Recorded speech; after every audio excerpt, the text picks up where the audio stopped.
I feel like a lot of people out there talk about bad vocal habits, but no one really explains like what they are or what they look like or how to spot them. So I'm going to do that for you today. The first one that's most obvious to me are singers who have a lot of jaw and a lot of tongue tension.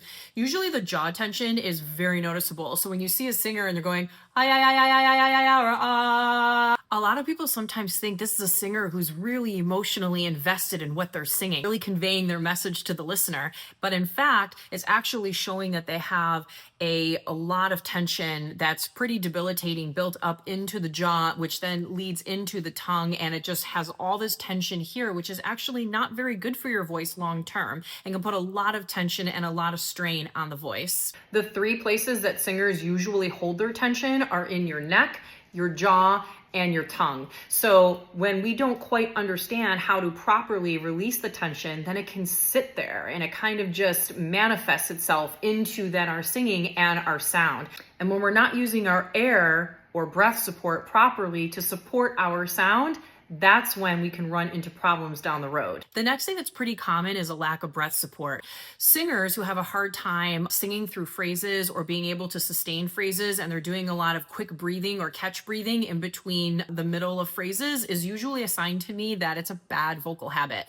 Now, sometimes you can build in, of course, breath marks and breathing into a phrase when you're trying to shape it for artistic meaning or you're trying to convey something to the listener when it makes sense. But just breathing when it doesn't make sense and putting it very randomly into phrases that the singer doesn't quite understand how to properly use their breath to support their sound, to carry that through phrases. And what does quick breathing or a lack of breathing look like? Oftentimes I'll see this.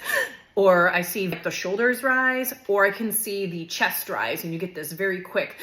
Another bad vocal habit is if you're doing a lot of singing, but every single time after you're done singing, your throat is in a lot of pain. Stop, don't sing anymore. That means something is not quite right. There should never be pain when you're singing. There should never feel like anything is popping or there's a lot of pressure there. If there's any like sharp stabbing pain in your voice, none of these things should be happening when you're singing.